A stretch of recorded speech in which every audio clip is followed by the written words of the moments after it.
Welcome everybody to another week of Brown and Browner, another fun weekend of sports, a fun weekend event on Sunday. I mean, that was just pure football to say the least. But I'll start it off with one quick note.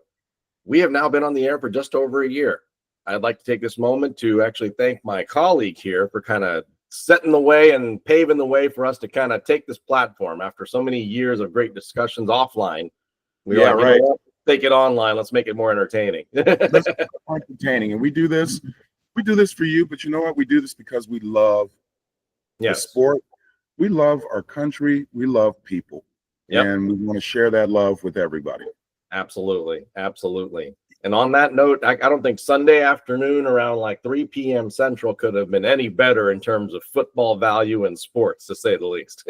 Best 15 minutes in my lifetime, and I'm not young, in watching football and growing up in football. And I was fortunate to be at a bar with a friend of mine, and the bar went crazy. And I mean, for games that they didn't, they weren't really rooting for either team, games that they rooted for their team. The tide turned so quickly, and probably, I don't know the stats behind this. I think we saw more blocked field goals in one set of games, whether it's early or late, than I've ever seen in my life. Yeah, no, it was the greatest witching hour in red zone history.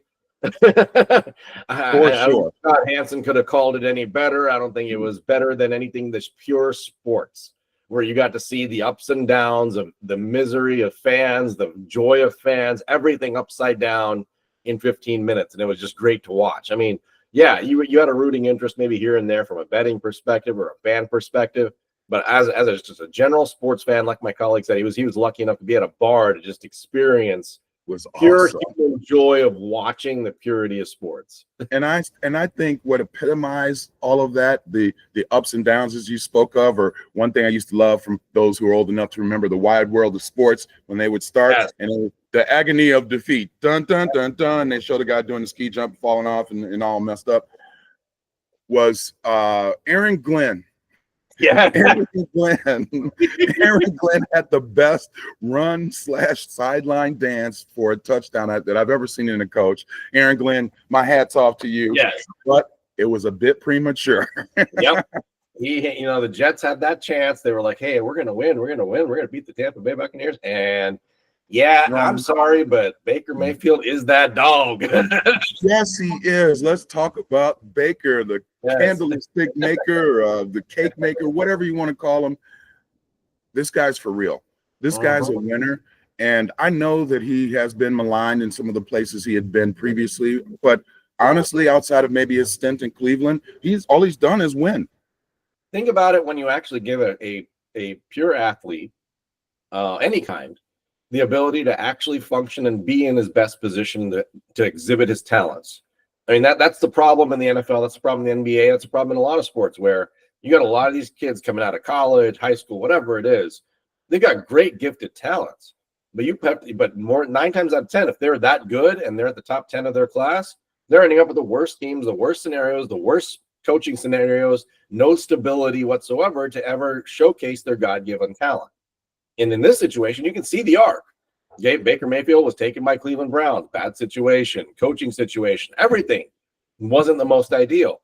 It goes on, moves around the league a little bit, goes to the Panthers here or there, all that good stuff. And actually won when he went there. Yeah. And then finally, now he's in a spot where he's got all the talent around him. He's got great stability in coaching. He's got a solid coach for 3 straight years. I mean, guess what happens? You bloom. Hey, Danny Dimes, same situation. You finally get a stable situation with a coach and a stable playbook and an arsenal of weapons. Guess what? People thrive. Sam Darnold last year thrived. The year before that, Case Keenum thrived. I mean, I'm sorry, but there's got to be a better way. And this maybe falls on coaching, and it falls on obviously general management, I think, as a whole. And we've mentioned this on our show. Until an organization wants to take the time to create stability in a system, to foster the best talents out of their best players, those are the organizations that succeed, regardless of sport. Agreed. It's as simple as that. Agreed. Now, this is where, and I'll take a line from Jerry Krause, not a fan, who tried to state, or he did state, tried to imply that really it's organizations that win championships, not the players. In basketball, I disagree. But in football, I think it's exactly what you said. It's the organizations, it's the stability of the organization that allows quarterbacks to thrive and other players to thrive. Saquon Barkley, a great running back, but never really got to show how great he was in a winning type of atmosphere because the Giants just weren't winners. And every quarterback you name, I can name every quarterback for the Bears since McMahon. And I think that's been the case there because we've never had stability. And as a result, some of these quarterbacks, I think some of them suck. Trubisky, you're on that top of the list.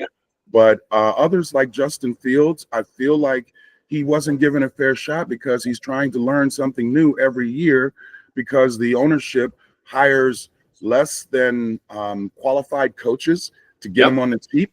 And they find out that they are better suited as an offensive coordinator or a defensive coordinator, but definitely not as a head coach. Case in point, when does Matt Eberflus get kicked out of the league? Seriously. You know, I wasn't going to say anything about him. Like the defensive coordinator of America's team. You know? I mean, quite frankly, that the performance of the Cowboys was just straight trash. Like the kind of trash that sits there and they didn't pick it up this week and you wait until next week and it just stinks. That's what the Dallas Cowboys defense looks like. I'm not going to 100% blame Eberflus, but I am because they're not adjusting when they need to, playing the wrong coverages. These guys don't communicate well. Everybody's getting open. But this, to me, is in Jerry Jones's lap. You didn't want Micah Parsons. Well, guess what? If you have a guy who can be a game wrecker and get to the quarterback within a couple of seconds to where they can't make the right decisions at times, or even more importantly, you allow your defensive backs who may not be that good. Hello, Diggs, you know, you like take too many chances, you get burned all the time. It makes them look better because the quarterback will throw it too early. It'll be an incomplete pass, or maybe you can make a play on something because the quarterback doesn't throw it where he needs to throw it because he's rushed. Now they don't have that, and their defense is totally exposed. Well, here's my, I guess, to everything that we've said about stability and organization, everything else, it also works the other way. Maybe you got the wrong guy in charge for too long. I'm sorry, but that's Jerry Jones. You got this guy coming out literally after that game being interviewed by a Dallas reporter. Dallas reporter goes, Jerry, do you still think this team's a playoff team? His first words, this is the funnier part, I think, of the interview, not just the best part. The first part was like, you mean the Dallas Cowboys? Which other team are we talking about? With team? And then he goes, yeah. Have you seen how good number 4 is? Blah, blah, blah, blah, blah. I'm like, delusion is what causes some of these organizations to fail, unfortunately. Exactly. I 100% agree. In that case, and the same with, but see, that's ownership. I think that's a little bit different. Well, he's the owner, but he's also you saw at the bottom. He's the owner, GM, vice president of operations, blah, blah, blah, blah, blah. Well, and that's the problem. I feel like Dallas has a problem because Jerry Jones, while he's a great marketer, he can market his team. He's a great salesman. And that way, he's built the worth of Dallas to be astronomical compared to what he paid for it. But he knows zero about football. Yeah. Zero. And we see the same thing. Well, but we see the same thing with the Bears. They have an ownership that's been there for too long. They are trying to do things on the cheap. I think Jerry tried to do that with Micah Parsons, where he tried to catch him on the side, talking to a player who doesn't know the ins and outs about the contract negotiation, and then holds him to that standard so he can get him on the cheap. And then when he counters with his agent, all of a sudden he doesn't want to talk anymore. Exactly. So he's blowing up that whole franchise. I don't care how much it's worth. When were they America's team? In the 70s, in the maybe 90s with Troy Aikman? They haven't been America's team since. They haven't been America's team since I wore a starter jacket, which was 8th grade. All right? How simple is that? Great reference to the starter jacket. I actually want to see the comeback of the starter jacket because you know what? I found one in my parents' closet when I was cleaning it out. I actually might, but you know what? If I find it, I will wear it on the air. It was if you can still wear it, I'll give you. If you applaud you. I can't wear anything that I was wearing back in the 80s. That's for sure. This is the mid-90s. Kids were spending $150, $200 on huge jackets back in the day. And that was a fashion statement. It was a power statement. It really was a thing. Everybody wanted to start a jacket. That was the end thing. And the Cowboy jacket was one of the top sellers, along with the 49er jackets. That was some quality stuff back in the day. Well, I guess, I don't want to give Dallas any more more of our time.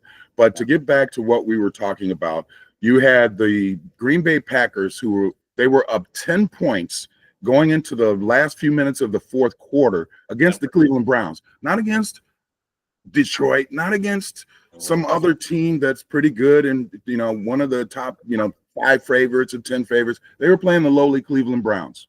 Yep. And the Cleveland Browns, kudos to you. You guys stuck it out. You came back, you blocked a field goal, and then you made a field goal in order to win the game in the last 4 minutes. Kudos to you and to the staff. And more importantly, I think it's hard for a player to be in a franchise that's accustomed to losing. And when you're in situations like that, sometimes you give up. Those players did not give up, and that was the result of them persevering and still putting in the effort to try to win the game, even when it was bleak and you were in that witching hour, as they call it, on Red Zone. So that was something. And you know what was funny? I got a little technical difficulty. I lost my boy here.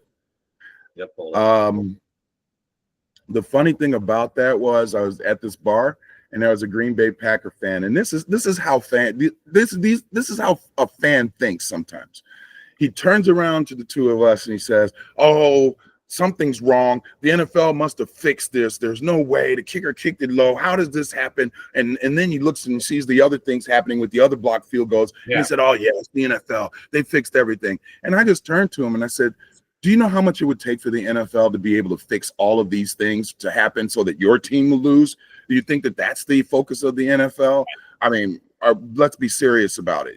Yes, he missed a kick. Yes, he kicked it low, but that happens. Like, that's just part of the game. Do you think the other 11 players on each side are part of this whole ruse where they're like, okay, they sent something down to the coach. Hey, coach, tell them not to play this play or tell them not to block so that they can block the field goal. Do you really think that happens? That's what how many rules do. That's what take the L. My friend said, just shut up and take the L. Hey, think about how many freaking kicks were missed on Sunday. And actually, this whole season, there's been a phenomenal number of extra points, field goals missed. I mean, it's been wild. And honestly, a lot of it has to do with the new kicking rules because these kickers are having forced a little bit further out, first off. And there's a few kickers that are in new situations and new kickers and stuff like that. But then also, honestly, a lot of the focus has been pulled away from special teams now because of the new kicking rules too. Like the kickoffs, I think are useless. I really think they're useless. I agree with that. Even though you might have seen one or two days of having a Devin Hester. I miss the days of having a Tamarick Vanover. I miss the days of Dante Hall. I miss these days of having the kick returners be Deion Sanders. I mean, take your pick. Deion Sanders, Billy White Shoes Johnson back in the day. It made it exciting. And it also allowed some players that may not always get a chance to play their backups and they get to play special teams to make an impact on a game. Devin Hester wasn't a wide receiver. Devin Hester was just the greatest special teamer ever. Ever. And he was the Bears' offense for the entire year, including the first play of the Super Bowl where he returned it for a touchdown.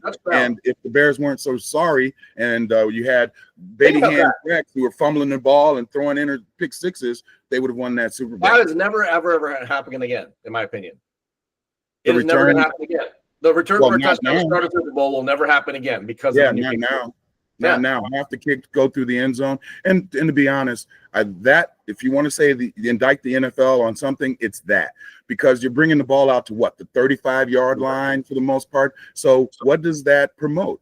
More scoring. What does the American public love? Why soccer hasn't really hit it here in America? It's because there's not enough scoring. And that's what excites the fans, and that's what they're trying to get more of by changing some of the rules. I get the whole safety premise. I understand all of that. But honestly, how many people have actually been injured during kickoffs in the history of mankind? I think it's less than probably 10%, honestly, of most injuries. So at that point, I think you bring back the old setup of kicking You put in the same penalty of, hey, if you kick it in the end zone, it's going to the 35. That incentivizes a kicker to keep it in bounds, just like they're trying to do now and create more play. Right. But at the same time, it's not where literally the kickers aren't trying. I doubt. I mean, again, I don't have the facts behind this, but I'm pretty sure they're probably focusing less in practice these days on special teams than they did in the last 5 years. Because honestly, the focus is gone. And I think that's what's honestly maybe costing the fact that a lot of these kicking things are happening now, where you're missing kicks and you're missing setups and stuff like that. I forgot which game I was watching on Sunday, and it was a newer kicker, or new to the team kicker, I should say. I think it was Eddie Pinheiro, if I'm not mistaken. I can't remember what team he's playing for now. Yeah, he actually won the game for Cleveland, right? Cleveland, yeah, it was a Cleveland game. But I think before that, or something like that, his snapper couldn't get the ball turned right. And I'm thinking, laces out. Come on, people. Like, how the hell is this? Sure, baby. I do think that they still have an emphasis on the special teams game, but I think that it's probably less on the kickoffs, because the kickoffs are the ones that have been influenced. Teams still try to play field position football, especially those that don't have a great offense. They do use the punt in that way. But I do agree with the kickoffs. To me, that was very exciting. I loved watching that. That also gave a team a chance to respond if they gave up a touchdown. You just don't see that anymore. See, now you've ruined it where I'm going to call it the last 3 minutes of a game basically are already determined now, because regardless of, whichever team has the lead, frankly, all they have to do is have to have the ball, because onside kicks won't work anymore. And that's the part I don't like either. Because I used to love the excitement. Well, and that's the thing. Like, if you want to be the gambler and roll the dice, you are in the midst of a game, and it's not the obvious time to do an onside kick, and then you do an onside kick. It's much more successful than if I tell you, hey, by the way, defense, I gotta declare it. That's stupid. Yeah, I just, it's ridiculous. It's stupid. Like I said, I mean, I understand the premise of safety, but I'm sorry, but we're going to have to scale back these rules to make it where it's actually worth anyone's time to focus on the kicking game anymore going forward. So they've got there's a happy medium. It can be reached, and I think you can get there, but they've got to do something to make it more worthwhile. Because like you said, outside of quote unquote the witching hour and the fact that we had missed field goals, onside kicks couldn't play a role. Field goal. What's that? Yeah. Onside kicks couldn't play a role in that. No, that's what they could not. They could not. It's, once a team gets down, it's really going to be hard, and you're going to have to drive the length of the field to do it. Yep. I know I have to give a shout out. I don't remember the guy's name off the top of my head, but number 90 on the Philadelphia Eagles. Big boy. Big boy blocks it. Big boy picks it up. And big boy runs like 52 yards to the promised land. And the dude was trucking it at about 18 to 19 miles an hour. And this dude is 300 plus. Give the guy a hand. He wasn't even out of breath as much as you would expect. I thought he would roll over in the end zone and need some oxygen right there. I'll give you all the I have reason to believe he's been working out with Saquon on the quads, and he got that juice moving a little bit. That was great. There was another player who did the same thing. I want to say, was it the Cleveland Browns, where he jumped the center, blocked the kick, picked it up, and ran it back. You just got to love that. That never happens in the NFL. And another reason why I still think special teams has an important role in many games. We've seen a lot of games lost in the past where a kicker doesn't kick a field goal, or a team doesn't try for a touchdown and waste the time and thinking they're going to win, and then the kicker misses. Or like we saw with Dallas against the Giants in week 2, where the kicker kicks a 60-something yard field goal to get him into overtime. You gotta love that. And they should do more to highlight. You gotta build certain ways to capitalize on that position of being the kick returner. I mean, for the Chiefs, I love this guy Remigio that we've got that fields kicks, but the problem is he's never going to get the time and space to operate like he should, like a Devin Hester or a Tamrick Vanover or Dante Hall at the end of the day. Yeah, I'm sorry. That's like for all of you who played I was a kid and I had the old football set where you set your players up, plugged in, and then you turn on and go. Usually end up going in a circle and shit. That's what the kickoffs look like today. It's sort of sorry. They need to do better. They just need to do better. Entertainment value is zero there, in my opinion.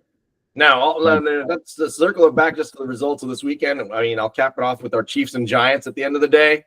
I mean, Underwhelming on both sides, to say the least. I feel bad for the Giants organization as a whole because that was just patheticide to the fullest degree. The Chiefs, I mean, we've got our problems. That offense cannot be 100% reliant on Patrick Mahomes throwing miracle balls to Thornton. And yeah, Thornton, bravo. Love the guy. Love it. Man's got magic hands.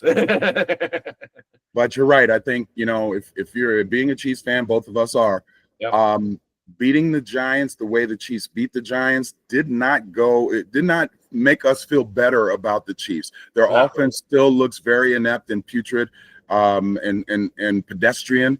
The defense, and if you think about it, the last 2 years, maybe more, the defense has been what's carrying Kansas City. And that's a little scary only because when you're playing certain teams, I'll take the Lions, Eagles, Commanders on the NFC side, the Buffalo Bills, the Ravens, the Chargers now. You're going to have to score points. You can't win a game 20 to 17 every time. You're just not going to be successful. This weekend's going to be interesting with the Ravens and Chiefs. You got two teams on polar opposites. The Ravens have now been exposed to have, honestly, a not great defense. Where's Roquan? Where are all these guys? Oh my God! Montgomery went straight up the middle. Yes, 72 yards, straight up the middle. That should never ever happen in any game. I mean, this is very uncharacteristic for a Ravens team. They are the defensive sounding board around the NFL, and frankly, they were exposed these last couple of games and the games that they've lost for the fact that their defense has not been disciplined enough to play ball. Offensively, I mean, the Ravens are still solid. It's just that a fumble each time literally cost them the game, if you think about it. Yeah, Derek, you need to hold the ball a little bit tighter. I'm not blaming you for a guy who comes from your backside and punches the ball out. Aiden Hutchinson, bravo. Yeah. Not a lot you can do there. But here's the indictment I have on the Ravens, and I think it's been something that we've talked about over the last couple of years. Lamar has been great. Their offense actually looks pretty potent. But the coaching at times, so the game's going back and forth. They're pretty much tied. It's 14-14. And then because they stopped Derrick Henry a couple of times, they literally take him out of the game. And I was upset because I have him on my fantasy team and had a chance to win last night. They take him out of the game. They put in Hill, and they go to a primarily passing-focused offense. Very predictable. Their play calling doesn't mix up enough. That's their problem. And honestly, this has been an indictment against the Ravens for, I think, the last 7 years that they've had Lamar Jackson, 6 years, where he's had to have a new OC almost every year. And people don't recognize that. That's stupid in my opinion. And I get that their offensive coordinators go on to get jobs and all that. Appreciate it. But for God's sakes, they can't figure out stability on their play calls, and that's what costs them in these crucial games against the better teams. They're so predictable. You know that, okay, Derrick Henry, I'm sorry, but that is a big target. You know when it's coming. There's not times where you surprise me with it. There's not times where you take him out in the flat and then, hey, let's go the okey doke or something like that or whatever it is. That's it right there. Why do you have to put Justin Hill in the game? Lamar missed the pass with Derrick Henry. They did a play action finally. Derrick goes out in the flat, but unfortunately, Lamar's looking left, and he throws it to the left. Look, Derrick Henry had 10, 15 yards of clear space, but Lamar panicked, and he threw it. Instead of having an understanding of where the defense is and seeing the rush coming, usually when you get a quick rush, you're not trying to throw it further down the field. You're trying to throw it shorter. But unfortunately, he didn't do that. And again, and this has happened when they're in the playoffs. They even have command of some of these games or are in some of these games, and they go away from their bread and butter. Put Derrick Henry, make him run the ball 25 times. Might not get a lot of yards on the first 5 or 6 because they're going to know you're running it. But I tell you what, tackling a guy like that, and I can tell you from experience. It wears on you. Yeah, you're not going to want to tackle him. You're not going to be as aggressive in quarter 4 if it's consistent. But they don't do that. They get away from it. They try to do this and that, and that's when they start losing. You know what else I noticed last night? There were a couple times in that fourth quarter where Lamar Jackson had the ball. You had to pull it down because the receivers weren't open. And I'm thinking, okay, Lamar's just going to run because that's what he does. That's what he can do. But the dude's still looking to throw the ball. And I'm like, okay, have they really gotten into his head to the point where, you have to prove you can throw the ball? No, dude, let him cook. Let him be his natural self. This dude is a running quarterback. Let him be. Let him fly. Let him be the one-man show, because guess what? If he becomes the one-man show, they'll try to focus on it. It opens up someone else, like Zay Flowers or whoever the hell you want to open up. Bateman, I don't care. Take your pick. I mean, they've got so many weapons, but they don't know how to mix up the play calling, and it's frustrating to watch. I mean, like I said, I'm partial because I live here. But of course, I don't want to see them succeed against my Chiefs, but at the same time, it's like these guys have a hell of a talented team. Yes, they do. Gone to waste for almost 4 seasons, honestly. Well, I agree with you. I mean, they do need to mix it up. They need some more play action pass. And talk about a guy that you could really do play action with. If you look like you're going to get the ball to Derrick Henry, everybody's going to get to him, because it takes more than one person to tackle him. Yep. Their goal line offense, it sucks. They should have, you should be able to run Derrick Henry 3 times and get 1 yard. Instead, they got -2 yards, and then they did some phony play where Lamar ends up getting sacked trying to improvise on an out. And it's just like, it looks bad. But I think something you said is I've seen more of, and I understand the why, but I don't agree with it. Is this? Yeah. It's great if you're a pocket passer. Right. Brady was a pocket passer. Yep. There are other people that are pocket passers.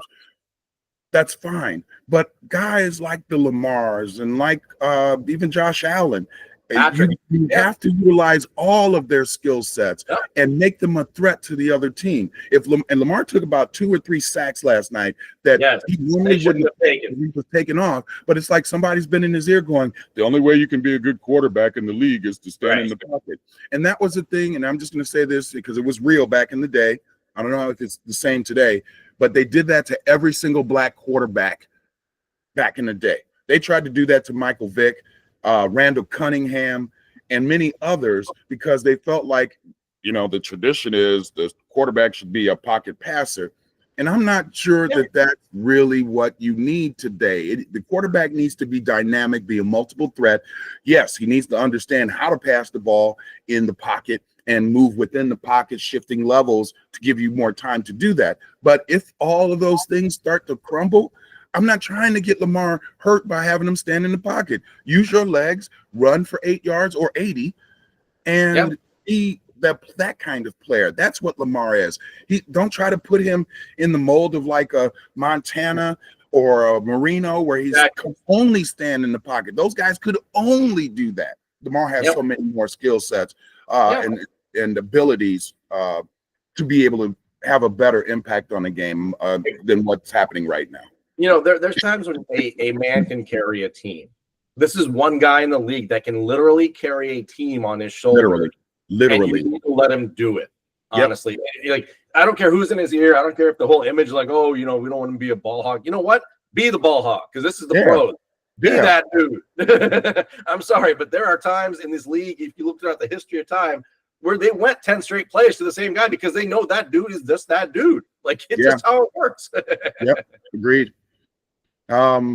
I think we can go ahead and start moving on to this slate of games, but there were really a lot of exciting games, last-minute games. The San Francisco 49ers pulled out another last-minute comeback. I give Mac Jones all the credit. I'm wondering just a little bit in my mind, okay, they have their backup quarterback. Every single one of their receivers besides Pearsall is injured, right? How is it that they didn't key on McCaffrey? No kidding. At all. Come on. Now, McCaffrey just took one vicious hit at one point in the game. I don't know if you saw like the whole thing. He was going off ball, and the dude just got leveled. Like, it was just unreal. Now, if he goes down, different story. But you still But you still got Brian Robinson, and like I said, San Francisco's built. Like, it's impressive to watch these guys still win. Even after all these injuries, it's insane. Well, I sort of feel like in this particular case, the Cardinals really lost that game. They did. The Cardinals, my brother is a San Francisco fan. I'm not. I'm just going to say that right out.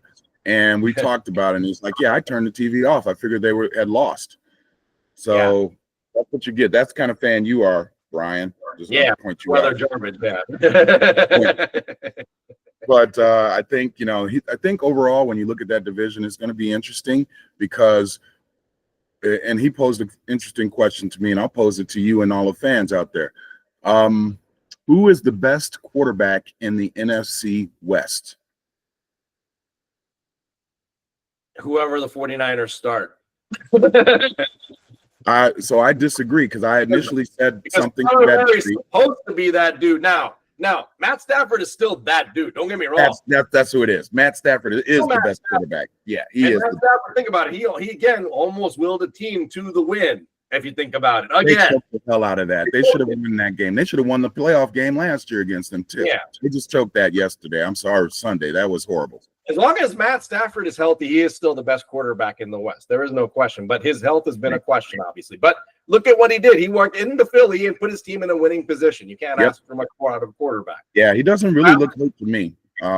Is Kyler Murray supposed to be better than what he is? Yeah, apparently he's still playing like a flirt. Yeah, he's got those Lamar Jackson skills. Yeah. He can throw the ball 60, 70 yards. He can run. He's nimble. But between here, something's wrong. Too much video game things, it doesn't really process correctly for this guy.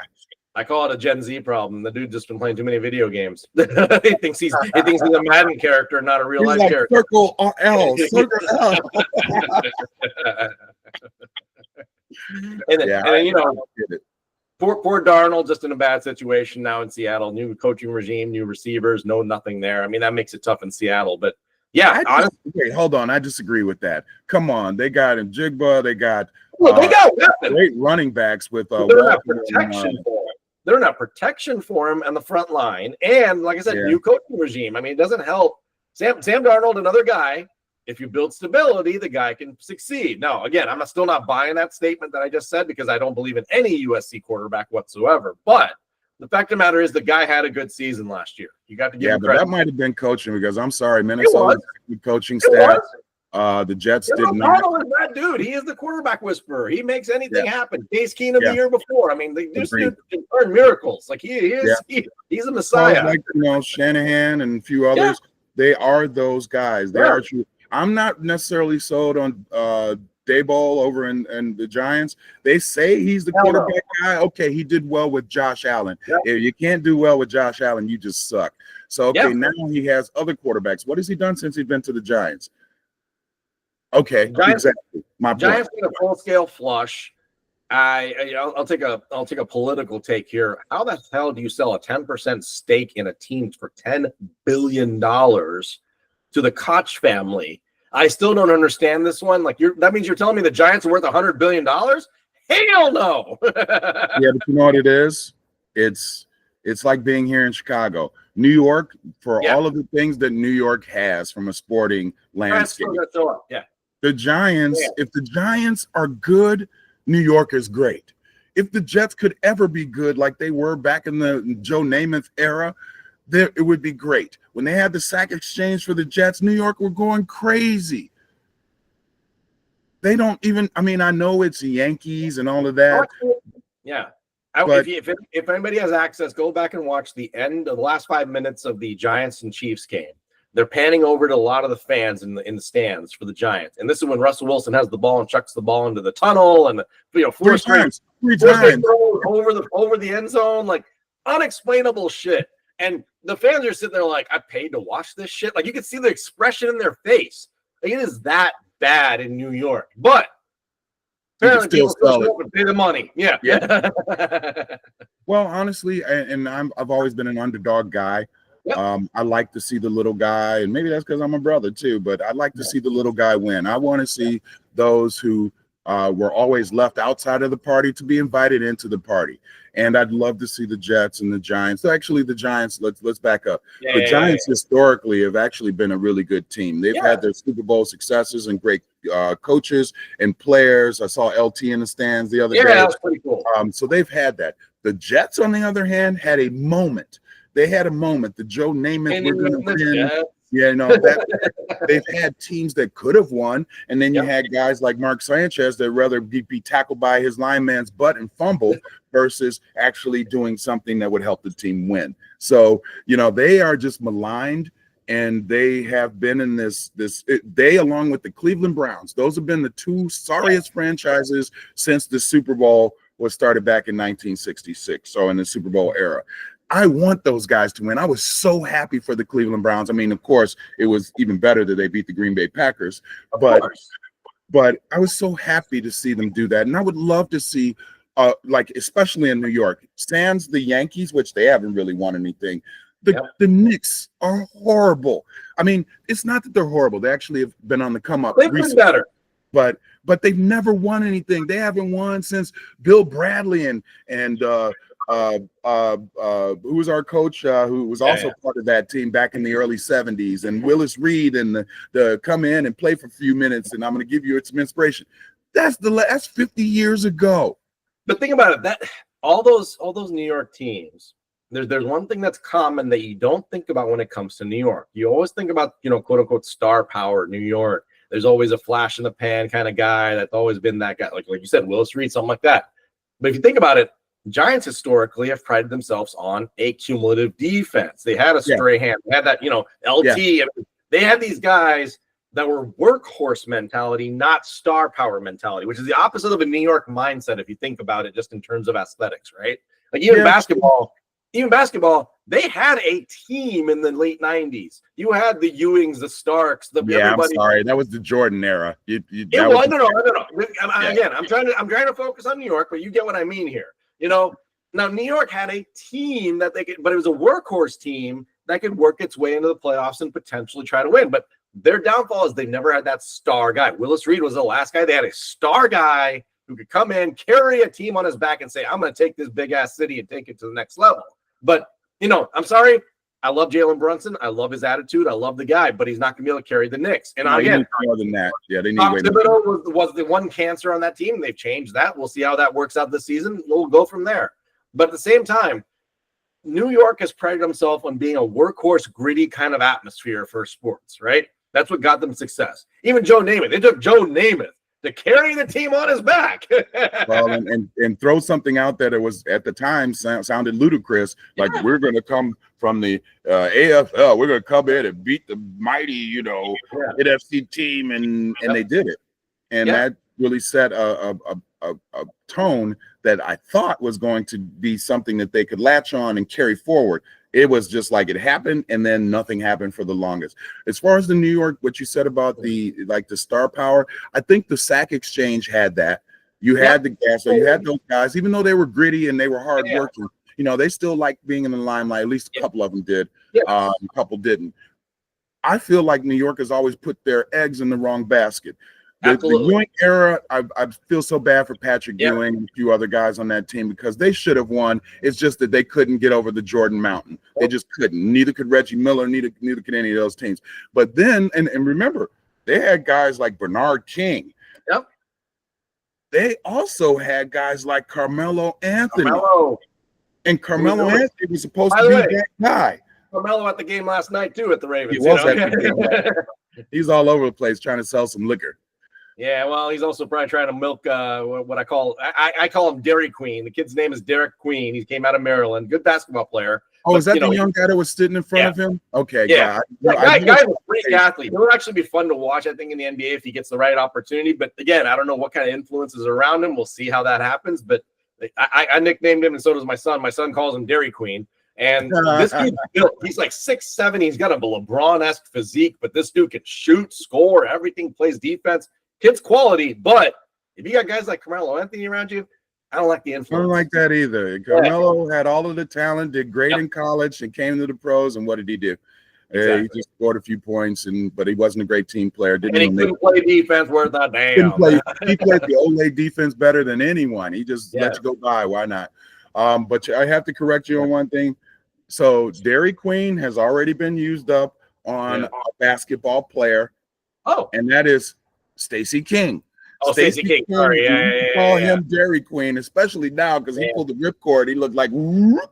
But yeah, we used to call him Dairy Queen. So got that blizzard. What's that? He got that blizzard mixing. Yeah, he got the blizzard mix. He turns it upside down. The food is still in it. By the way, greatest trait in all of fast food. Seriously, when they got to prove that shit in front of you, that's just cool to see. You gotta love it. You gotta love it. Let's transition. Let's talk about what we got on slate this week. There were some great games. We talked about some of them. There was many others. Again, love to see the teams come back. And more importantly, as a fan, and that's what the thing I felt in this bar, we were all excited about all of these games as we spin our head around the 30 monitors. It was so great to see so many games have meaning. Washington against the Raiders didn't have any meeting. There were a few others that were blowouts, but it seemed like every other game, teams came back from deficits. The Eagles came back being down 27-6.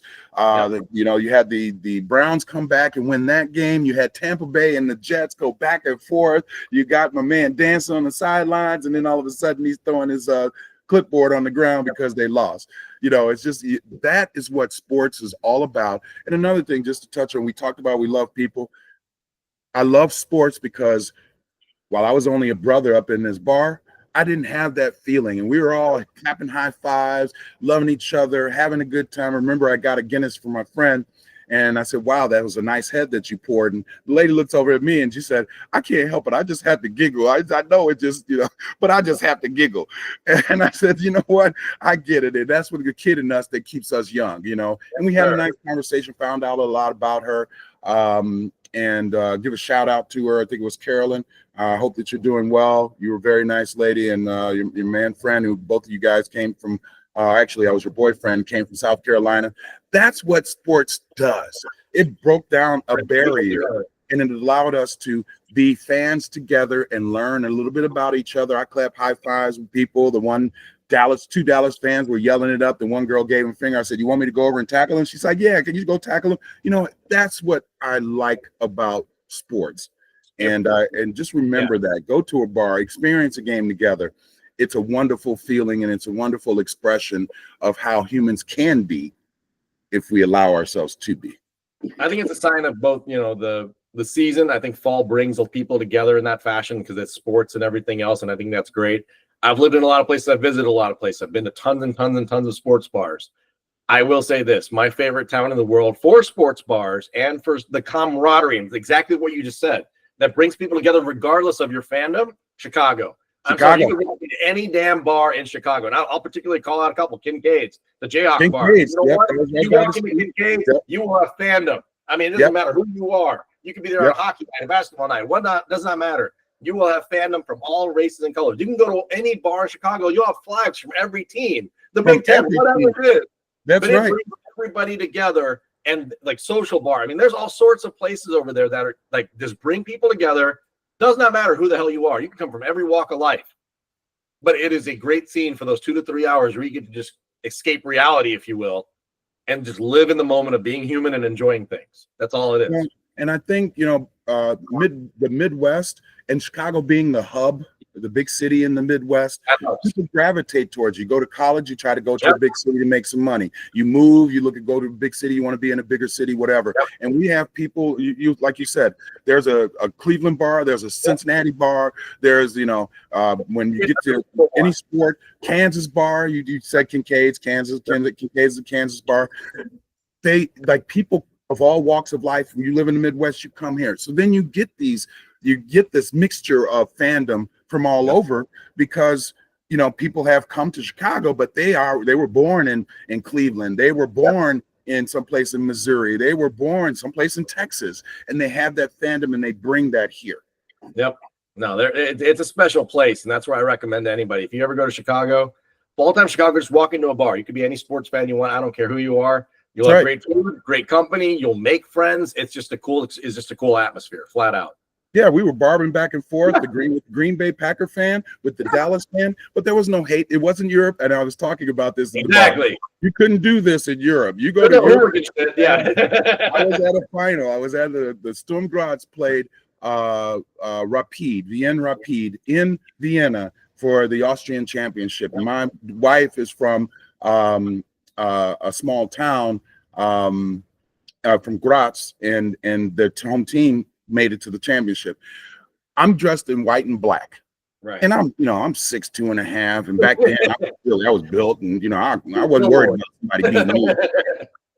She's like, honey, you need to change clothes. And I was like, it's little Austrians aren't gonna, I'm not worried about that. Hey, I cheer for who I want. because I'm from America. You can do that, right? Unless you're in Philly. And so we get to the front of the stadium before the game, and one guy got another guy in a headlock, and he's pummeling him while his friends are sort of hitting him. And the one guy that's also wearing the black and white like I am, the guy who's getting pummeled is wearing black and white, and so is his friend, and he's saying something in German to the extent of, please let him go, you know, he didn't do anything, blah, blah, blah. And they're just pummeling this guy. We go into the stadium. My wife said, you change clothes. We walk back to the house. I changed clothes. I was like, okay, I didn't know it was quite like this. Yep. We get in the stadium. They had a very little section in like the 60,000 person stadium, very little section for the visitors and their fans. And every player that from the visiting team, they called them Arschloch, which was asshole. And they yelled it loudly over this everything. They're throwing smoke bombs and firecrackers and fireworks and hurling insults left and right. And people are like tussling, even though fans of the same team are tussling right in front of us. And I was like, holy shit. Like, there's a different kind of fandom here. Like, you can't be a fan of a visiting team. If I'd have told them, yeah, go Sturm Graz, like, we sat there quietly. It was like, when Sturm Graz going, we didn't do shit. Right. It wasn't like, hey, let's clap this. I get your ass whooped. But just a funny story of dealing with things overseas and how they see fandom versus how we see fandom here and how it happens here. I think it's a privilege to be living here. I mean, think about it. Every college football Saturday. I mean, we have these stadiums filled with 80, 100,000 fans in college football, which is great to watch. You know, you got SEC football, Big Ten football, Big East football. It's fun to watch. We don't go to war over it, you know. Like, right. You know? Right. It's still a game, people. Yeah. This is entertainment. And yes, sometimes you win, sometimes you lose, but you shouldn't lose your life because you cheered for the wrong team. Here, you could go walk into a pregame, situation, whether it's college football, pro football, whatever it is, any tailgate, and you'll be welcome except in Philly. I can wear an opposite team jersey into any other stadium or any other place in the world, and walking to a tailgate, and they'll welcome you with open arms. Even Buffalo, they'll welcome you with open arms and say, "Hey, go jump through a table, have some fun," but not Philly. Not Philly. And you can have fun. You know what? Have fun. My team will still beat your team, but remember. This is about the entertainment value. This is about enjoying, rooting for something, but it shouldn't come down to what I have seen at times. And one happened in Philly. I think it was a Bulls game where one of the Bulls fans got killed on a L platform or some kind of transportation. Let's not have that. Let's remember, it's all about having fun. Win or lose, you still get to go home and root the next week for your team. Absolutely. But no. All right, let's get to the slate of what we got today. Yes. So just to back up a little bit, last week. So you had me beat last week. Mm-hmm. The last 2 weeks, actually, you beat me by one. In the first week, we tied the second week. Third week, last week you were actually 10-6. Wow. And I was 8-8. Okay. Chiefs game was a 1. I think you, or was it the Chiefs game? No, I can't remember. No, we both had the Chiefs. The differences were I had the Cardinals, who choked at the end of the game. They should have won after that safety, allowed the 49ers to win. And I took the Broncos last week, and you took the Chargers. I think it was a good game. Chargers obviously are that team this year, and you got to watch out. If they've been talking about some of the Buffaloes and the Ravens. I think the Chargers right now look like the best team in the AFC. Chargers are the best bet on both sides of the ball. Now, quick. I'm just pulling up ESPN's quick headliners this morning. Obviously, Derrick Henry had the fumble. Okay, fine. Nick Bosa is out for the season. Torn ACL. Yep. The Falcons fired the wide receiver coach. Thank God. And they got killed last week. How did they lose to the Panthers like 30-0? I think both of us might have got that one wrong. So it was what it was. It was what it was. Right. CeeDee Lamb going on the IR probably. So I mean, we got a lot of things walking into these next few weeks where a lot of injuries, a lot of things are taking their toll during the season. We've mentioned it on this platform before. Is it because of a lack of preparation and training during preseason and all that? But now you're getting to see some of these teams where they are built to last, and I think the Chargers, honestly, are at the top of that heap. I mean, you still got to put the Eagles up there. I mean, regardless, it was a close game, but they're still up there. Yeah, they're still the champs. Chargers in gritty games because, frankly, they're using all of their weapons, which is impressive. Now, they did lose Najee Harris for the season, probably. I don't think it's official, but I think it's going to be fairly close that he's out for the season. They'll be a little bit thinner at running back, but honestly, they're the kind of team that's going to make a move in the midseason to trade for, let's say, like a Devin A-Chain or, some other disgruntled or Ryder or some other running back that's on a poor team. And they could become that playoff contender, honestly. And they're going to be dangerous because, like I said, that defense is stout. They're starting to use Keenan Allen from the grave. I mean, Keenan Allen. And again, this is an indictment of the Bears. Yes. Keenan Allen came to us, and I've had Keenan Allen on my fantasy teams for years. He is reliable. The guy catches everything. He comes to the Bears. He sucks. He goes back to San Diego, and look at what he's doing now. Oh, stud. Yep, exactly. I mean, again, guys like him and Mike Evans, I think, are generational talents that we kind of take for granted because there are some other star players in the league, but those guys are just consistent performers. They are the guys for 10 years that have been the cornerstone of their team. Well, and this is what I would say to this is this shows you don't always have to be the one that was endowed with all of these skills and talents. You don't need to have that. If you have heart and determination and a will and a passion for something, you can do that. Neither one of those guys are the fastest. Keenan Allen is definitely not fast. Neither is Mike Evans. And look at guys and others. Yeah, I equate both those guys to like a Chris Carter during the 80s and 90s. And Chris Carter was a great receiver. If he didn't have that bout with alcoholism, I don't think people would look at him in a different way. And I was talking about that with my brother. We were naming the best receivers and the best running backs of all time. And Chris Carter's name popped up. He was great. Didn't have the fastest. He wasn't the tallest. He was just damn good and determined that whenever that ball came his direction, it was his ball. Yep. Chris Carter, Sterling Sharp, a lot of these guys were just the glue guys for their organizations at the end of the day. Did Sterling? I know Sterling Sharp was entered into the Green Bay Hall of Fame. Did he make the Hall of Fame yet? He did. That was the whole thing this past. He was in the midst. Oh, that's right. That just happened. Okay, so all of that just happened. His brother doing other stupid shit, but yeah. Well, you know what?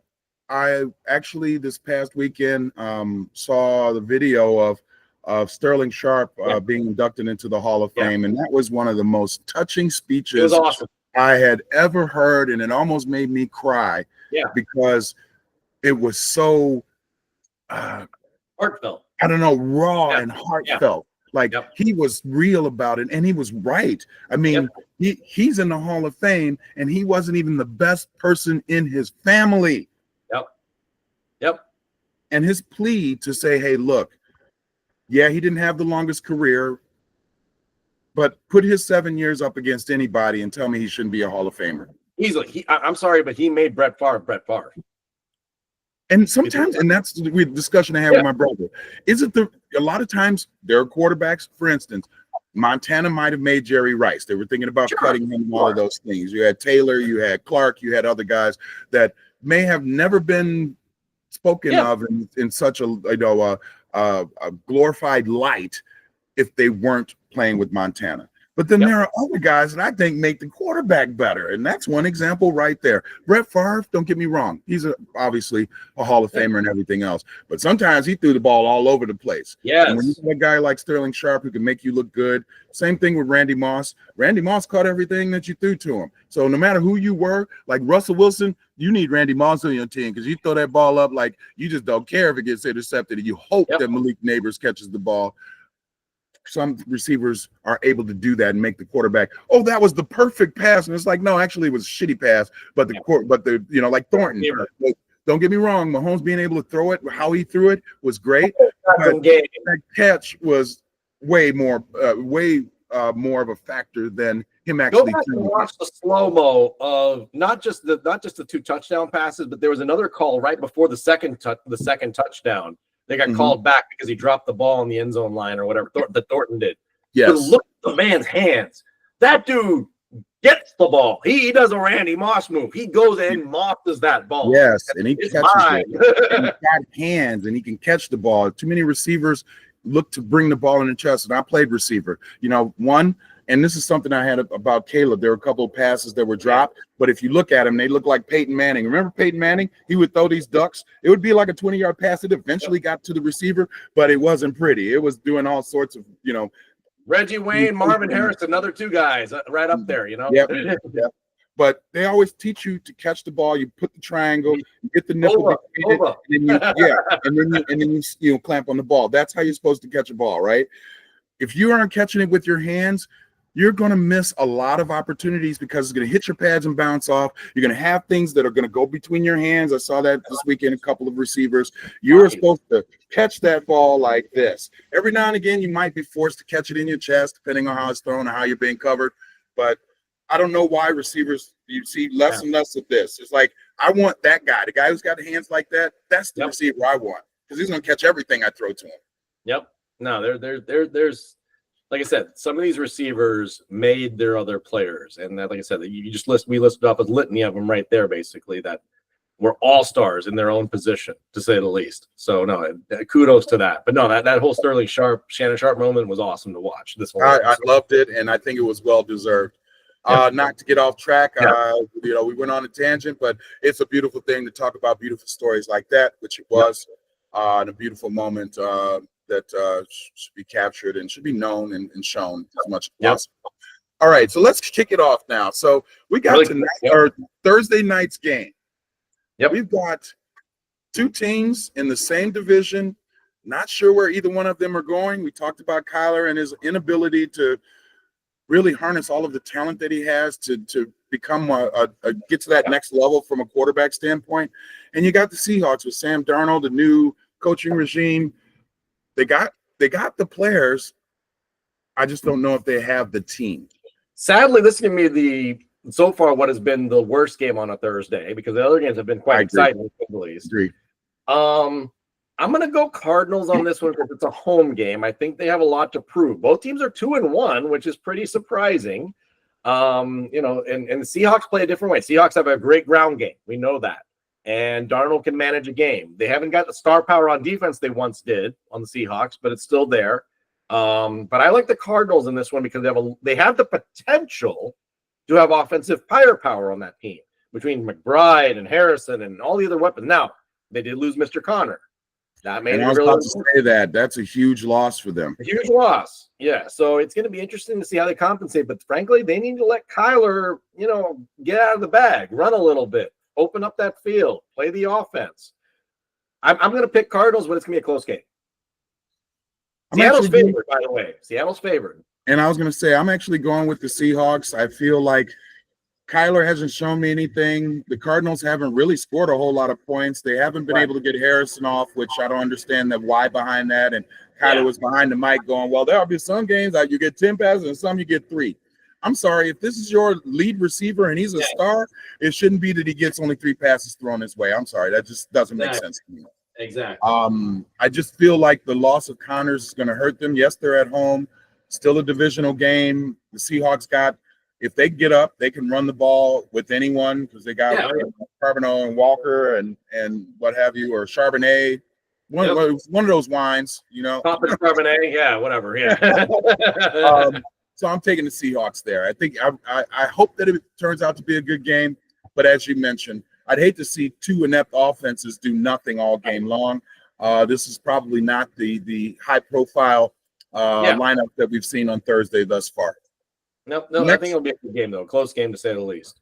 Next up, let's see. We have the morning slate on Sunday. I believe it's being played out in Dublin, Ireland. Vikings and Steelers. Interesting game. I still don't buy any bit of the Steelers, unfortunately, because it just seems like they got a lot of weird things going on, which doesn't make sense. Like, how do you not have an established run game? How is Aaron Rodgers not able to get the ball out 10 yards? How are you not able to use DK Metcalf? Still can't understand that. The defense finally kind of showed up for the Steelers, but it's still not the Steelers defense we know and love and trust. True. So I'm going Vikings on this one. Because frankly, I like the Vikings and the stability they have regardless of their quarterback situation. Frankly, they might have a better quarterback situation walking in than what they had with J.J. McCarthy. They have a veteran presence with Carson Wentz, and we know Kevin O'Connell is the whisperer at this point. I would have to agree with you on that. The Steelers are still a question mark. All of the things that I've known, and I've been a Steelers fan since the 70s. Even as a Chiefs fan, I was still a Steelers fan with the steel curtain and with the way that they've always played. They've had 3 head coaches for the last 50 years. Whereas most teams have had 6, 7, 8, 10, 15. You put the Bears in there, they probably had 10 in the last 10 years, that kind of Bears stuff. had more coaches than quarterbacks, which is messed up. Yeah. But I got to say, I agree with you. I think you got Jefferson. To me, the Steelers, their defense is still lacking. TJ Watt, did he finally get a sack? It's like they're not quite there yet. I'm not sold on Rodgers, and I also agree with you. DK Metcalf, he's a talent. Yeah. But I just wonder. There's talent, but there's attitude. That's I just wonder about that. So I'm going with the Vikings as well. Yep. That'll be a fun one, I think, to watch. And it's the early morning Sunday game out in Ireland. I'm still not a fan of the NFL going to all these other places. In some places, yes, like Germany, I believe, because there's a huge, obviously, American population contingent in Germany. I'm sorry, in Ireland, they don't give a shit about regular football. They care about football. I'm sorry. Yeah, they care about football, yeah, not what we call football. So we'll see. I mean, probably a great drinking atmosphere out there. So I'll give them some credit. Let's go with the Chargers and Giants. Is this supposed to be a game? Hold on. Yep. That one. Wait, who'd you call out? Chargers, Giants? Chargers and Giants. Okay, I have a different order. But yeah, do we have to talk about that? No, we move on. That's lightning bolts all the way, no question. Yeah, I mean, the only thing that's actually going to be, I guess, something to look for in that game is how much longer will the Giants go with Russell Wilson? I think we're going to see Jackson Dart. I think you have to see Jackson Dart. And it may not be this game, and it's got to be the next game. I'm sorry, but you make this like Russell Wilson's swan song and let him walk off into the sunset. Let him throw up 50 balls and get 4 picks against the Chargers and then walk off, basically, at this point. This might be a swan song. Go enjoy life with your fine wife and do that. I think, maybe you go to a modeling career, but I think you're sort of at the end of your NFL career. I'll take one more other low blow. You can go hang out with Sierra, but you're going to hang out with future son. So, it is what it is. Next, I have actually the Commanders at the Falcons. The Falcons got a 0 against the Panthers. Yeah, let's take that into consideration here. Everybody talked about, the Falcons, this, that. They're, the same thing we say about Kyle Pitts. You know what? They are the Pitts. So you know what? I'm going Commanders. I don't care who the quarterback is. Jalen Daniels can be out again. I don't care. Commanders are going to win this game. They're going to run the ball. They're going to get the ball out to their receivers. It is what it is. Agreed. Yep. I don't think there's much to talk about there. The Falcons. The Monopoly man in Atlanta needs to go. Stop it again. I like him on the sidelines. I love the suits. I love the look. He needs a top hat. One of my favorite. You mentioned Monopoly Man. One of my favorite Jim Carrey moments was in one of the Ace Ventures. He comes down. Yeah, that was hilarious. That's so funny. Love it. And I agree with you. I think we see that there. I got Texans and Titans. This could be an interesting game, given that. What are they both 0-3? This is a resurrection game. Either the Texans get out of the gutter, because that's where they've been, because you went from being a contender to a pretender now. Either you win this game soundly or your season's over. And we are going to be second-guessing C.J. Stroud and the rest of that lineup forever, honestly, at this point. Agreed.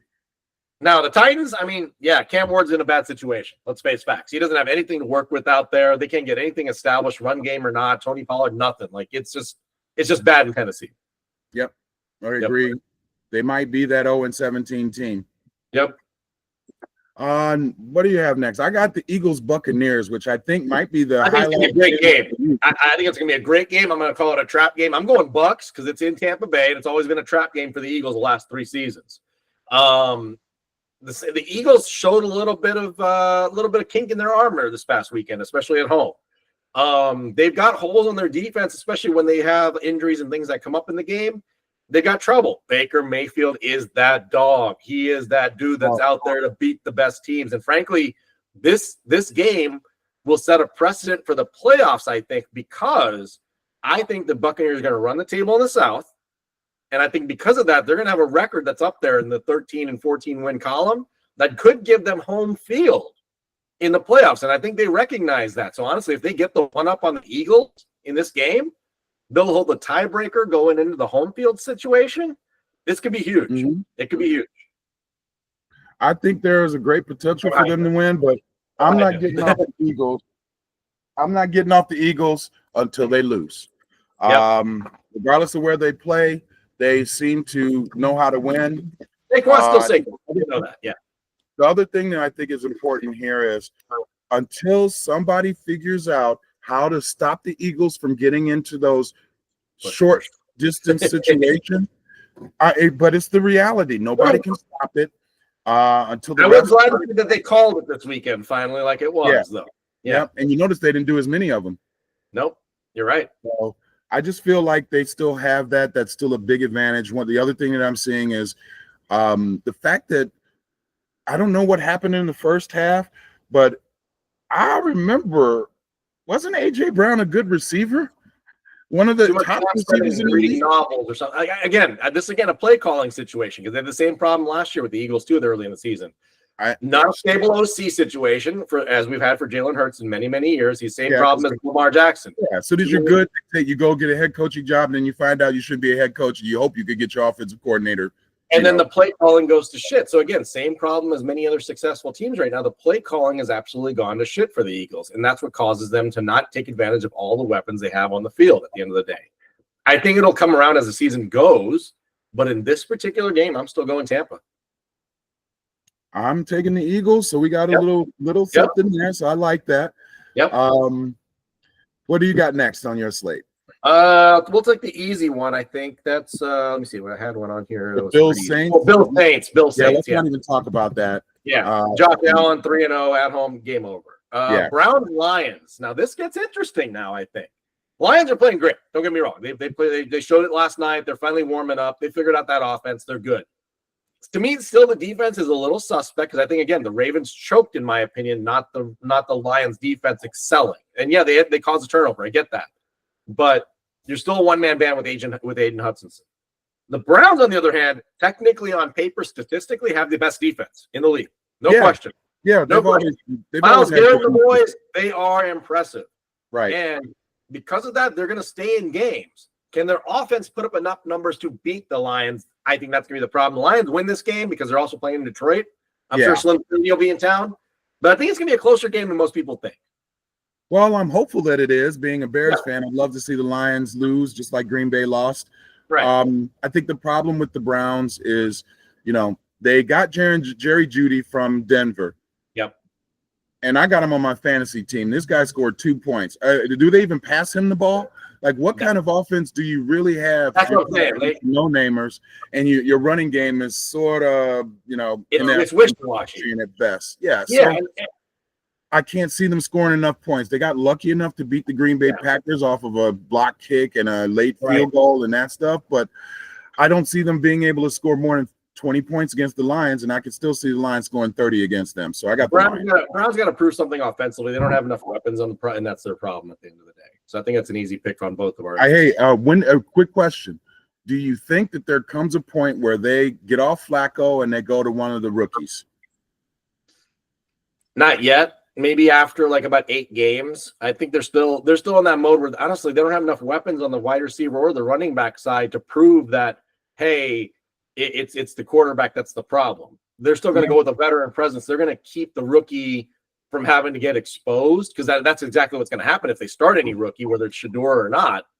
And they'll get into trouble for doing that because then they'll set him up for failure. So I think that's the other thing they got to look out for. And they know that historically over the number of quarterbacks they've had in their organization, obviously. Because I think there was a T-shirt made with the number of quarterbacks the Cleveland Browns have had in the last 30 years, and it's quite impressive. I think it's near like 25 quarterbacks in 30 years or some obscene number. I tell you, since Vinny Testaverde, and it was before then too. Yeah, it goes like a couch in '99, man. I remember that. But I mean, that's where quarterbacks go to die. Yeah. And that's just the fact. It's unfortunate. I would love to see the Cleveland Browns. They have some passionate fans. I'd love to see them win one time, just once. Yep. But it's not going to happen. So I got the Lions as well. Next, dirty matchup is the Panthers Patriots. Yeah, I was going to say I was going to go back to that because I sort of got it in order of time from this morning. Yep. Panthers Patriots. Panthers shut out the Falcons, and everybody thought the Falcons were potentially even going to win the division. Panthers are a disciplined football team. They're young. That's their only problem is they're very young, and they're a new coach and everything else, and a new situation, new culture out there. Bryce Young's finally getting a chance. They've got a running game. They've got a receiver with that Tretroa McMillan, I believe is his name. They got a defense. You know, they're not bad. They're still young, and I think that's the problem. I'm going Patriots because this is in New England. Mike Vrabel can coach these guys. He's still building a team as well. I think they're ahead of the curve in terms of comparing the two teams when they're young teams that are coming up. And the Patriots have a little bit of a one-up here. Yeah, I hope nobody's hearing this. This is the thing about being outside for a telecast because do you hear anything in the background? Barely. I think I heard an alarm or a siren or something. Yeah, I'm not sure why, but it's like somebody has gotten on their horn. The way it sounds is like somebody passed out in their car and they're on their horn, you know, something. Who knows? And it's about the way this horn sounds. I agree. I got the Patriots as well. I think they're going in the right direction. I also think that the Panthers are going in the right direction, but I think that both are going. They're on the slow boat, so it's going to take them a while to get there. The lesser of the two evils or the better of the worst teams, I'm taking the Patriots. Yep. I got 49ers Jaguars. The Jaguars are surprising this year. They also put a number on a team last week or this past Sunday. Farquaad's got the offense operating. I still can't name a single person on the Jaguars defense, but they got their stuff operating. Now the 49ers are 3-0. And playing at a deficit because they have so many people out. Yep. So you know what? I'm going to go 49ers because they're playing in San Francisco on this one. They're playing with less and have learned to figure out how to win games, which is impressive to watch. But I think this game's going to be close. I think it's going to be a close game. I actually think it's going to be close as well. I think the Jaguars, as much as it sounds weird to say it, are a team that actually is competing. And given San Francisco's current situation, I'm not even sure if Purdy's going to start next week. Jones has done a good job, but you're not going to beat many teams scoring 15 to 17, 16 points. They're going to have to score more, and I'm just not sure I'm not sure why the Cardinals didn't do this, but if the Jaguars focus on stopping McCaffrey, I think they're going to have a hard time scoring. What are they going to do? Who are they going to pass it to? Yep, no, you're absolutely right.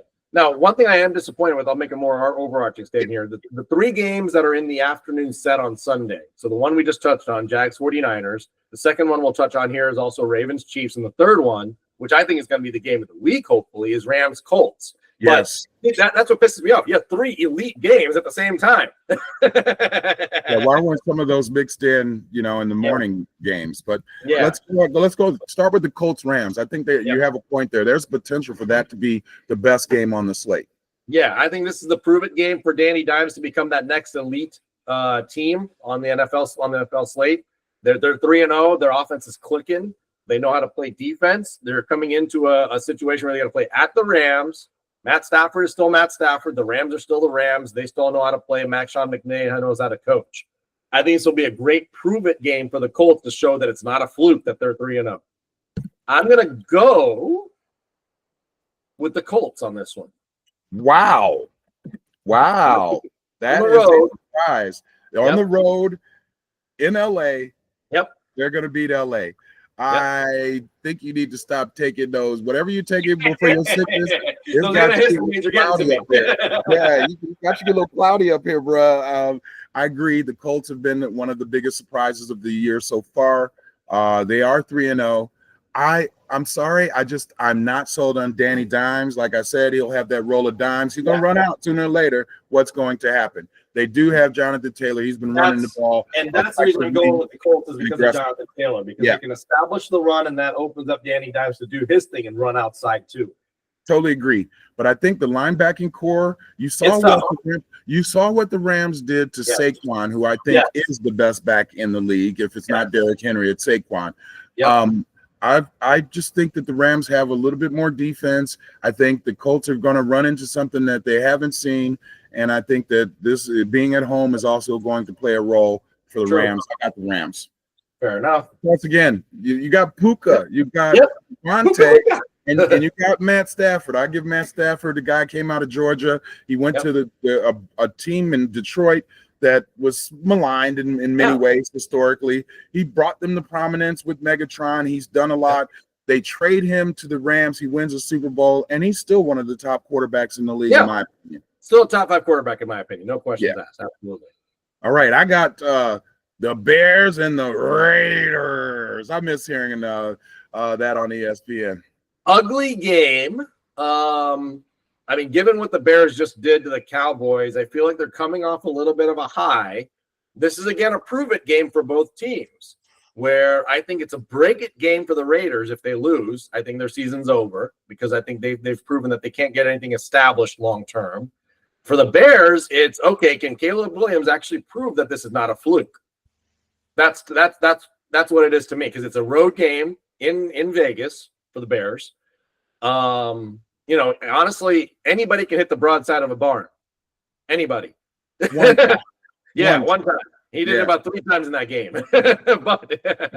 Well, again, it's sort of like, eventually every squirrel will get a nut, that kind of thing. The problem with Caleb has been he shows flashes of brilliance, then he shows flashes of ignorance. So you got the brilliance, then you got the ignorance. And, to me, he still hasn't shown consistently that he's an NFL quarterback. And I want to put that in quotes. Right. He has all of the talents, but sometimes he looks like the guy, the deer in the headlights look, and he runs around and thinks that we're playing sandlot ball, which we're not. Yep. But I think the Raiders, even with Genty and all of that stuff, they just have the problem with the Raiders is their coaching. They've got weapons on that team. And maybe that's the reason Tom Brady got on the horn or whatever it was that they showed. Like, they showed him. Yeah, they showed him in the like, booth. maybe he does need to be the OC at some point, because honestly, Pete Carroll ain't got shit in the bag. Whoever their OC is can't call plays worth the damn to take advantage of Ashton Janty, in my opinion. Yeah, and power the ball. Like, how does that not work? What you just said is that you can run Genty, but if you can't get Brock the ball and you don't have really show any kind of offense whatsoever, Genty's never going to be able to run it any place, because they'll be able to put him down. Exactly. And Gino can throw a ball. You got to give some credit. Gino can throw a ball. Gino can play. Yeah. So, I understand how it's not working. I think the only reason is, honestly, the coaching and the play calling is what's costing them. So that's the reason I say, like, the Raiders, it's a prove-it game for them. They've got to take this week and literally revamp what they're doing in terms of offense, and maybe they come out with a win here. But again, this is more of a prove-it game for the Bears, I think, for stability. And so who are you taking? Come on, Bears. Me too. I'm taking the Bears on that one as well. Okay, the game we wanted to talk about. Chiefs, Ravens. Yes. Hold on a second. Yep. Okay. Chiefs, Ravens. Yep. I will be proudly wearing my red and white all day long around here in Purple Kingdom, just to piss off these fans. And I might even have to find like a shirt that has Derrick Henry fumbling the ball, because that's cost them the 2 wins. Now, are they still that team? Yeah, the Ravens are still the more potent team of the two. They're on the offense, because honestly, like we said with the Chiefs, Mahomes can't carry the load. You've got to get the ball out to other people.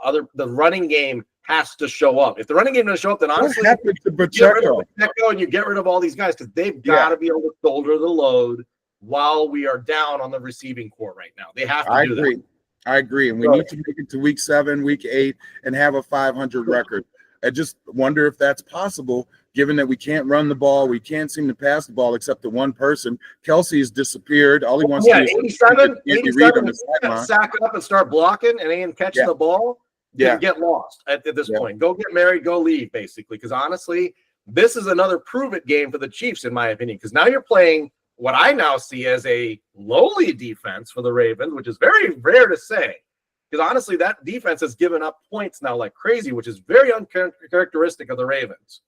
So there's definitely problems there. Like, Roquan, where are you? Like, I mean, Roquan, the secondary, all these guys, they've got a lot of star power on that defense in the Ravens. None of it's shown up. And again, it could be play calling. I don't know.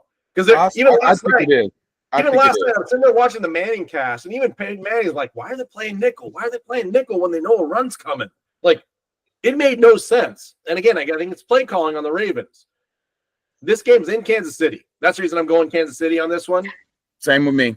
Home team shows up. Home team starts showing out. Andy Reid gets another week to revamp the team a little bit and get into their ear, just like he did at halftime against the Giants. I think we'll be okay. If the Ravens fall to 1-3, it's not going to be cause for concern because I think their team is still capable of putting up points, getting back in the season. But in a division where you have the Steelers, the Browns, the Bengals, and you're now supposed to be able to walk away with the division, and now you're sitting 1-3, it becomes a little bit of an interesting situation in Baltimore. Well, and I think it's the same thing for both teams. Whoever loses becomes 1-3. Whoever loses probably can't win their division. Right. And boy, that's a hard road to hoe in the playoffs, trying to be on the road winning numerous games. Yes. Two reasons I'm going for the Chiefs. One, because I'm a fan of the Chiefs. Right. Secondly, I feel like the Ravens continue to shoot themselves in the foot. They actually should be 3-0, but they have found ways to lose games that they really were in control of. Yep. Maybe not last night as much of being in control, but I felt like they could have won that game. They just all of a sudden like they were in control. They were up. They fumbled it. Well, plus, how do you not score on the 2-yard line with Derrick Henry in the backfield? Exactly. To me, that's just some poor play calling. Even when they stopped, they called a timeout and they went fast and tried to go to the right. Derrick actually missed the hole. He went past the hole and went too far, and that's why they strung him out and tackled him. And I just wonder if they really are in disarray. Plus, I just think that the Chiefs they're just a resilient team. Last year they got to win one-score games. When you have Derrick Henry, who arguably is one of the biggest backs in the league, you got Tyler Linderbaum on the offense, on the offensive line, and you got Lamar Jackson. How are you not pushing at the 2-yard line to get the damn end zone? I need to figure out something. They should be they should be the team that runs the ball 30 times. And when I say 30 times, maybe 20 Derrick and 10 Lamar. They should be the 80s and the 70s Bears. They should just be pummeling the shit out of the ball down the line. But apparently they haven't figured out how to do that, so I'm taking the Chiefs.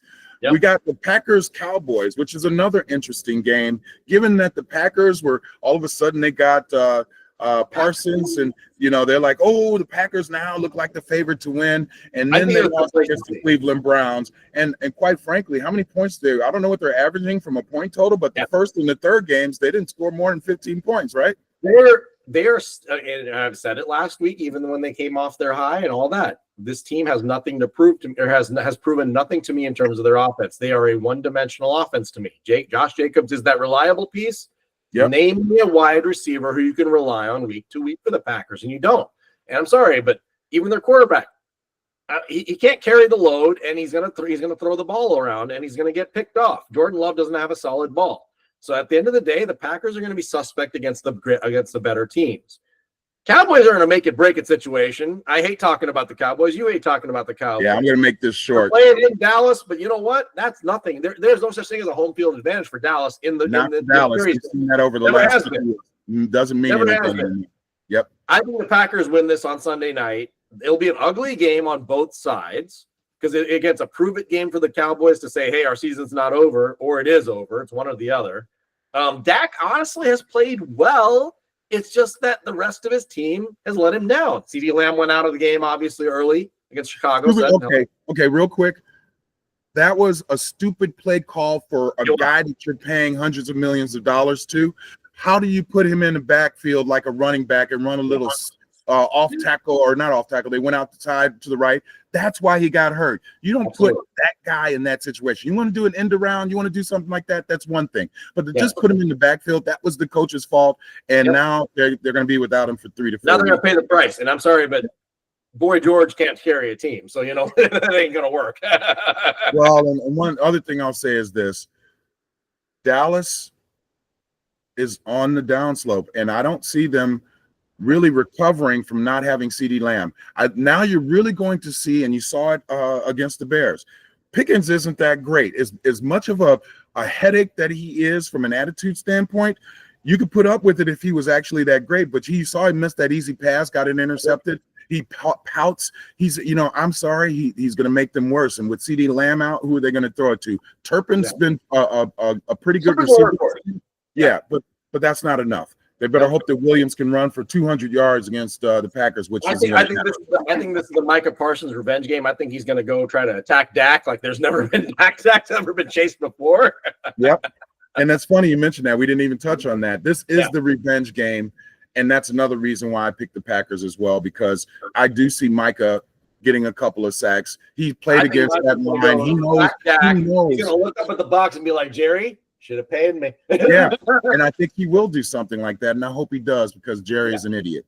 Yep. All right, enough of talking about them. Jets, Dolphins, another one of those bottom feeder games. Who wants to watch this on Monday night? That's the first Monday night game. I saw that. Let me back this up again. Sunday, you have 3 elite games starting at the what I called the 4 o'clock window. You called 3 o'clock window in the afternoon. Right. That's going to be the peak time to also watch the Ryder Cup, which is going to be frustrating as hell. Yeah, you'll be juggling between the two. I probably will watch a little bit. Yeah, let's go through these. I got like a few more. We got a few more minutes left. Yeah. Let's go through these quickly. So Jets, Dolphins. Both teams are putrid. They can't score. Their defenses are suspect.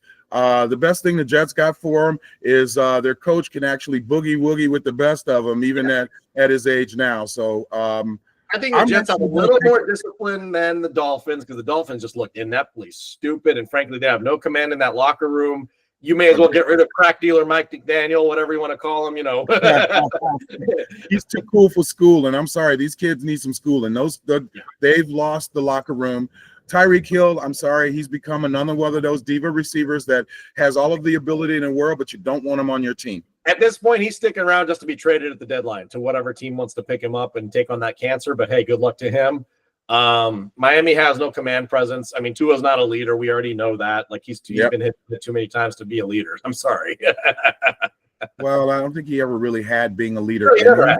And I think that there's still a question mark there. You're always worried that the next hit is going to take him out. He plays in that way. I'm sorry. Yes. I still feel that. He makes way too many mistakes. He throws the errant pass that's intercepted every game. Yep. So I can't put my faith in him. I'm going Jets on the road. I still have trust that maybe Justin Fields gets back on the field or something like that, or I don't know how many weeks he's out. But at the end of the day, I trust the ground game and the fact that you have Garrett Wilson and everything else and a disciplined coach of the Jets. I'm going Jets. Me too. Same thing. That's the early Monday night game. The late Monday night game is actually would be much more attractive if Joe hadn't gotten hurt. But their backup has been doing well, except last week they got pummeled by the Vikings. Got exposed, which was shocking. I mean, honestly, the Vikings just exposed them like flat out. John Browning, we knew him to be a serviceable quarterback at that time when he's had to serve in for Joe Burrow. But he looked horrible. He looked out of sorts. The offense was horribly called, given all the talent that you have with Chase Brown and Lamar Chase and everything else going on. Agreed. This is very un-Bengals-like, and frankly, the Bengals still don't have a defense, so it sucks for them. Broncos are too disciplined. Broncos, I think, win this game easily because it's at home. It's in Mile High. I like where the Broncos are going. They lost a tough game against the Chargers, obviously, but the Chargers are legit, so this is not a bad loss. I like the Broncos. I like their running game. I like the running game still developing. They have the receivers with Wims and Sutton. Bo Nix can throw the ball. They're getting their defense together. I like the Broncos. I like the Broncos more so than I would want to bet the Bengals. Right. Basically because, like you said, they were exposed. They still have an issue on defense. I'm not sure where they're going to be on offense given what they did against the Vikings. I know the Vikings have a decent defense. I think the Broncos are supposed to have the best defense, but they've been exposed this year too. They really haven't done the things that they had, people thought they would do based on last year. But given that it's in Denver, I got to take the Broncos. They have a better all-around team. I'm surprised that Cincinnati is struggling on offense, even with a backup quarterback, because Chase and Higgins are that good. They got Brown at the running back. So they've got the weapons. They've got Gesicki as a tight end. So they've got the weapons. So, but it seems like they don't know how to put it all together. There was also something I saw.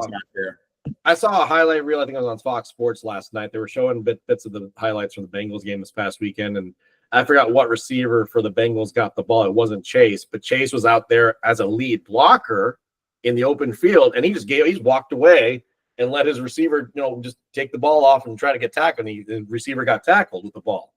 But that shows me that, again, same thing. There is no presence or awareness in that locker room to have pride in the game by a lot of these star players. Yeah. Your star quarterback goes down. Hey, you're still supposed to try. This guy, unless he gets the ball, he's gonna be a pout cry baby. You know what? And again, I just don't understand it. It's a privilege to be able to play a game that you've played since childhood and get paid, enormous sums of money. That basically means you can retire when you turn 30 and live life better than most people could ever live life. Right. And you don't have enough respect to show up and play your heart out every game. I just don't get it. That's not how I was made. A lot of people that I played with. The NFL, the NFL, which I think the one thing that got great on Sunday night, Cam Scatterbo. That's what playing in sports is all about. That dude is undersized, everything else. He has the greatest pride of any player I've seen in the last 10 years that was showcased, even on a losing team for that matter, for the Giants. This dude is just pure. He's the essence of what you want an athlete to be. He takes pride in his work. He was undersized coming out of college. He's like barely 5'6", 5'8", like coming out. He is undersized, but he's holding ball. He runs with so much conviction and pride. Yes, he does. Stood him on the sideline trying to hype up his teammates, even in a losing cause. That guy is the pride of sports. And that's why I'm sorry again. I love seeing players like that, and I hate seeing players that don't disrespect your team, don't disrespect your fans, and don't disrespect the sport by giving a half-ass effort. Don't play. But if you're out on the field, you're supposed to give effort. If you're not getting the ball, you're still supposed to contribute to make your team win. If you got a blocking assignment, you do it to your best ability. You might not do it right every time, but you're trying to do it right. If you just give up, if you do the Richardson where he's tap himself out, tap me out. You don't need to be in football, period. And you definitely don't need to be paid large sums of money. How funny is it? We're in week 3. Nobody's even mentioned the name Richardson. That's how much we forgot about him. Yeah, that's true. Hey, we got a couple minutes. I know we wanted to throw in the Ryder Cup. What do you got? What do you got? So we know that America just has a problem with the fact that we tend to, in golf, be more individualistic as opposed to. I think in every sport. I'll make this even a grander indictment on America on a global stage. We are an individualistic nation. We don't believe in team sports as far as I'm concerned on a global stage. That's why we lose. World Baseball Classic last year, same thing. Where was America? They lost. It was Japan and all the other teams that were much better off. Soccer, we suck. I'm going to be very blunt. We're hosting the World Cup. We're the sorriest ass national team I've ever seen. Yeah, but you got to say, but the thing that's different from America than Europe and all of the other, where, soccer is the global sport. People think it's football. No, it's soccer. However, we have so many opportunities where the best athletes are now going into other directions. We're getting the worst of the worst. And I don't mean to say that in a derogatory way, but it sounds like that. The best athletes aren't playing soccer. They're playing football, basketball, hockey, baseball, tennis, but they're not playing soccer. Nope. So that's the problem I think we have on the world stage when it comes to soccer. We have a couple of good players, but not enough. Yeah, I think we'll make a different conversation about youth sports in general and how that's been impacted, like at a different day. But no, you're absolutely right. We don't get the best talent on the field coming up through the development stages. And frankly, even the guys that make it are pushed at an individual level to go seek out, teams in Europe or whatever it is and get paid instead of being actually nationalistic and prideful. Because that's what you see out of Cristiano Ronaldo, Leo Messi. Those guys go play for their country with their heart and soul. They want to win. That's the difference. That's the difference. Yeah, the American want to get paid. They're like, how much you going to pay me? Otherwise, I don't want to play. Well, and that's where we are with golf today. You've got a lot of great individual players. Scotty Scheffler is a one-man wrecking crew. Don't get me wrong, but he's the new Tiger Woods. The dude is that good, and he's killing everybody on the tour. Everybody's afraid of him. Yep. And the fact of the matter is now we're going into a team setting with the Ryder Cup, which has always been great to watch. It's just awesome. I don't care who you are. It is a cool setting to watch this because it's totally World War kind of setup where you're playing for country and pride, and it's cool to watch Europe versus USA. Now, we have a ton of individual talent on the team. They got Sam Burns, Patrick Cantley, I'm naming off, Bryson DeChambeau, Russell Henley, Xander Schauffele, Morikawa, Spawn, Scheffler, all the guys that have won on the national stage, especially the bigger tournaments. Can they play together in pairings to beat the likes of Europe? No, because Europe has the purest players that play together in pairs that are unbelievable. The one pair I'm waiting, and then they haven't called out who the pairings are going to be for all the individual matchups yet. But just imagine, quote unquote, Team Ireland, Shane Lowry and Rory McIlroy. That is going to be the coolest shit to watch because those guys actually, and they play together, and they will have a ball playing together. And honestly, as much as I would love to see the U.S. win, I just don't feel like they have the kind of pairings, the foursomes. They don't have that kind of camaraderie. They don't have. I just don't see America winning. John Rahm and Victor Hovland? It's here in New York at Bethpage Black, and I still think the Europeans are going to win. I think the Europeans are going to win. Imagine like a Victor Hovland and a John Rahm playing against, I don't care, Scheffler and whoever. Scheffler's going to carry that damn team because they're going to be able to pair together. That's the thing. Like, it's going to be cool to see when the pairings come out, which I think they come out either tomorrow or Thursday. I forgot when it is. But check out the pairing matchups. Check out how nationalistic the matchups look. You'll be able to pick on paper who comes out of the gate swinging. And it's going to be Team Europe at the end of the day.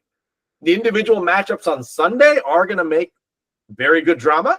Very good drama. That's where I feel like the Americans have always had the advantage is the singles. Yes. But I feel like the other ones don't. And most of the time, by the time the singles events happen, because that's the last set of games or round, they're chasing like hard. You have to win like, almost every one. Yep. And that's a bad thing. And to me, that shows again how the Europeans approach the Ryder Cup versus how the Americans approach it. Now, as a fan, take pride in what's going on. It's in Bethpage Black. Tickets are going off for $900 a day for the walking pass. I'm not even going to tell you my response to that, but for $900, you don't want me to tell you what they would have to do for me while I'm walking. Yeah, this is truly a country club sport, but it is fun to watch. Yeah, well, hopefully somebody can afford that. I know I won't be. Hell no. Well, we got a really good weekend coming up of sports. We got a nice game on Thursday. I hope that everybody gets an opportunity to enjoy it. I hope that it's everything that we would want it to be from an entertainment value, from the spectacle, whether it's the Ryder Cup or a very good football game. And there are other games too. The WNBA is off. Yeah, they're in the playoffs. And surprisingly enough, after the Aces had won some astronomical amount of games in a row, like 13 and 15. No, they actually won their first round. They won their first round, but now they're playing the Indiana Fever, who has Caitlin Clark, but she's been injured and she's been out the entire year. They won their first playoff series in a long time this year, and they're playing the Aces, who had this winning streak, and they actually won game 1 in Vegas. Yep. So, shout out to Asia Wilson for being the dominant figure. She is another MVP win for her. It's impressive to watch. I think people don't talk about it enough. I mean, yes, we've got a lot of other star power like Caitlin Clark and everything else in the WNBA, but Asia Wilson, that's a spectacle to see.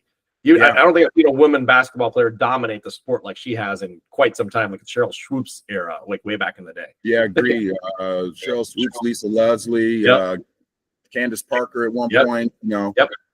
So again, I want to just give a shout out to the WNBA. I think it's a great product. If you get an opportunity to watch it, check it out. You'll probably see some pretty good basketball. Great sports on tap. Great fall season kicking off here. Take pride in, just like my colleague had the privilege of doing this past weekend. Go out to some social scenes. There's a great time to enjoy human life around you. Take pride in all the fandom and everything else, but more importantly, get along with everybody.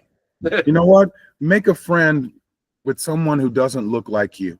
Exactly. That's how we can spread a little love and build more of a cohesive society. Even if they're wearing a cheese head on their head, make friends with them. You can root for a different team, but you know what? People are still people, and we may have a lot more in common. Let's try to find those commonalities as opposed to point out the things that make us different. Maybe we can build a better society versus what we have been seeing in the way people have interacted lately. Yep. And on that note, and on that perfect moniker of a tagline that we have from my colleague here, we bid you adieu. We'll be back with the follow-up from the recap from this weekend's sports, and we'll see how each of us does here. We shall see. We got some different picks, so go Bears, go Chiefs. Heck yeah, absolutely. Thank you all. Right. Well, see you guys.